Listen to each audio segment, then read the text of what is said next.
Buenas noches, buenas tardes, buenos días. Vamos a hacer un video muy cortito explicando de dónde viene la aceleración angular. Esto es un capítulo completo que tuvieron que haber visto.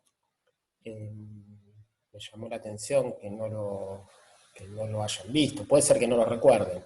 Pero bueno, vamos a repasarlo. En realidad, lo que voy a hacer, vamos a leer rápidamente juntos el capítulo 7 del libro de Serway, que es el libro del texto con el que llevamos el curso, ¿no? Entonces, en primer lugar, bueno, está esto.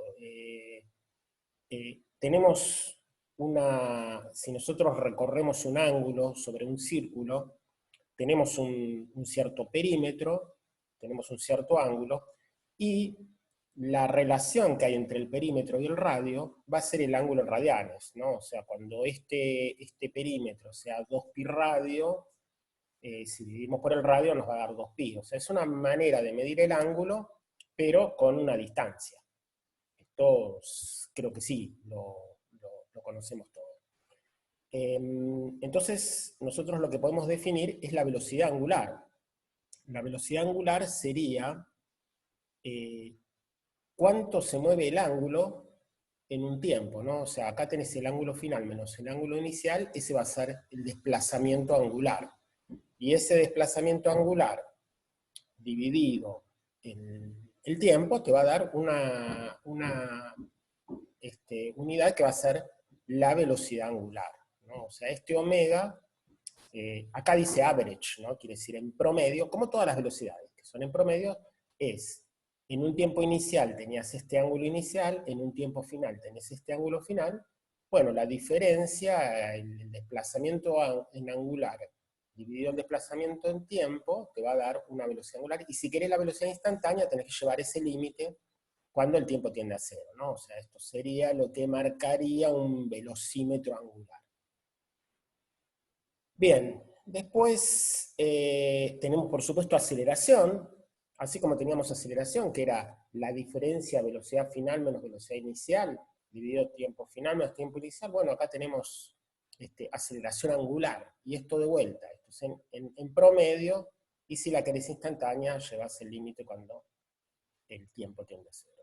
Es bastante análogo, y es tan análogo que incluso podemos hacer esta fórmula que están acá. ¿Se acuerdan que velocidad era velocidad inicial más aceleración por tiempo? Bueno, la velocidad angular es la velocidad angular inicial más la aceleración angular por tiempo. O sea, vos podés tener una aceleración inicial, una velocidad inicial, pero si acelerás angular vas a tener una velocidad final.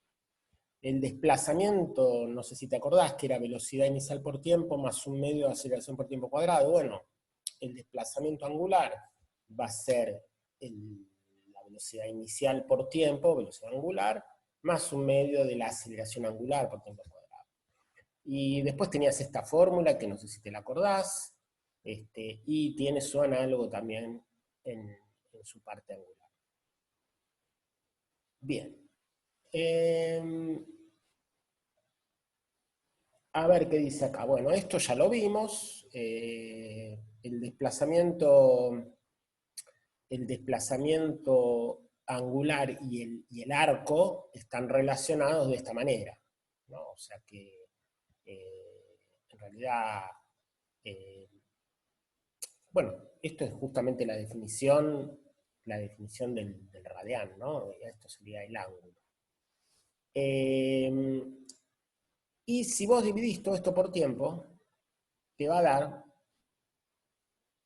que esta sería la velocidad angular, es la velocidad lineal dividido R. ¿Por qué la velocidad lineal? Y porque esto sería como que este largo, este arco, cuánto está variando este arco en el tiempo, ¿no? O sea, esto se podría hacer una analogía con la velocidad que tienen esta es la velocidad tangencial, es a cuánto se está moviendo. Bueno, es el arco que se está moviendo esto en el tiempo. O sea que nos va a quedar esta fórmula. Velocidad angular es velocidad dividido radio.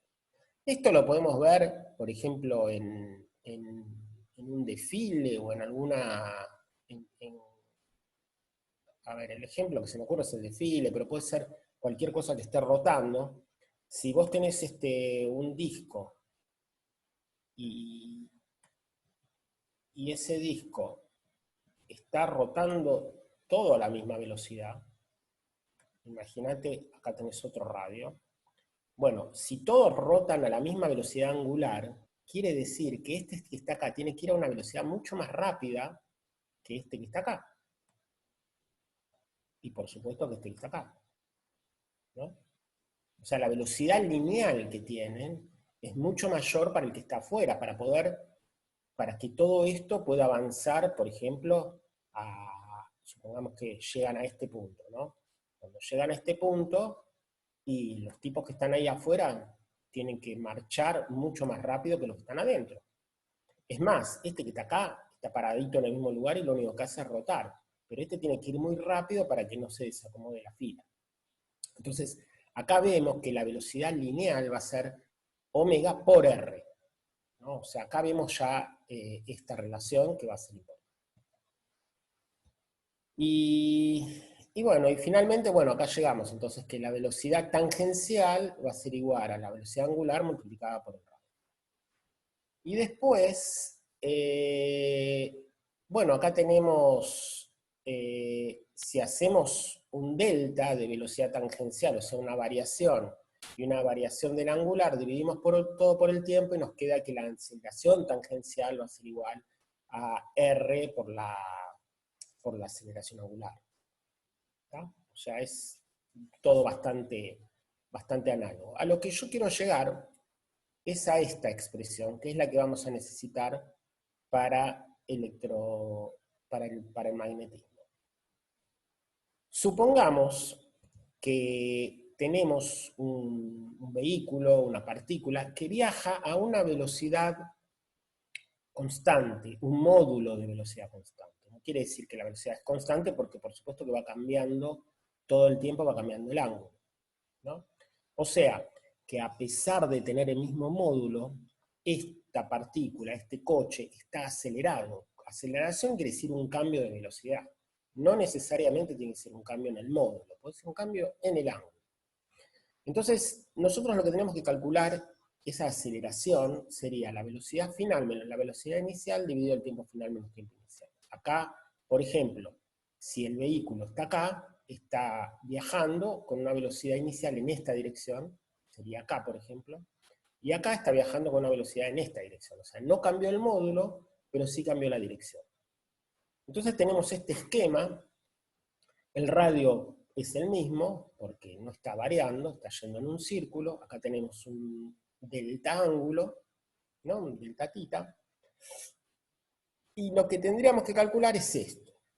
Entonces, para calcular esto, vamos a llegar a esta expresión, que esta es la expresión que teníamos que demostrar el otro día, ¿no? Que fuerza centrífuga es mv cuadrado sobre r. Bueno, ¿cómo vamos a calcular eso? Y tenemos que calcular esto, ¿no? Delta B sobre delta T. Entonces volvemos a este gráfico de acá.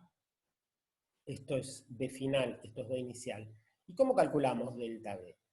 Bueno, delta B es B final menos B inicial. O sea, si B final menos B inicial es delta B, significa que B final, déjame escribir, B final menos B inicial es delta B, entonces B final, delta B más B inicial me tiene que dar B final. Acá lo que él hace, él escribe B inicial y B final es esta, y en vez de escribir B inicial, escribe menos B inicial. Entonces, B final menos B inicial, ¿cómo se suma un vector?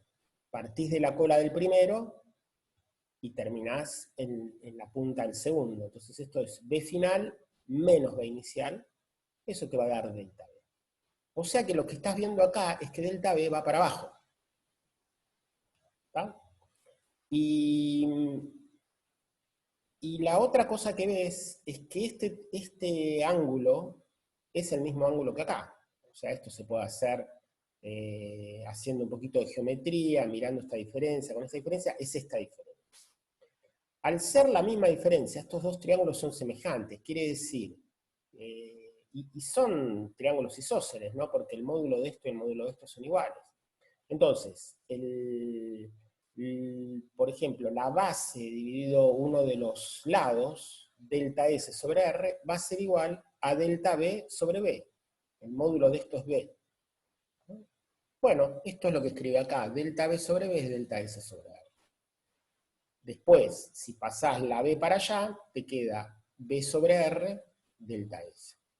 Y si dividís todo por el tiempo, te queda delta S sobre delta T y te queda delta B sobre delta T. Delta B sobre delta T va a ser la aceleración, que es la aceleración que va hacia abajo, y te queda B sobre R delta S delta T. ¿Y qué es delta S sobre delta T? Bueno, eso ya lo vimos recién. Delta S sobre delta T es la velocidad tangencial, ¿no? Entonces, lo que te va a quedar es B cuadrado sobre R. Te queda B cuadrado sobre R. Y esa sería la aceleración centrípeta. O sea, es una aceleración que va hacia adentro, en todos los puntos, va hacia adentro, y eso es lo que nosotros tendríamos que después igualar con la fuerza de Lorentz. Bueno, yo les doy este empujón, los invito a los que necesiten a leerlo esto más detalladamente. Este libro está en español, no lo encuentro ahora, lo tengo en español, pero no lo encuentro, pero de todos modos no es mucho lo que tienen que leer, y yo supongo que simplemente lo que tienen que hacer es refrescarlo un poquito. Cualquier pregunta que tengan,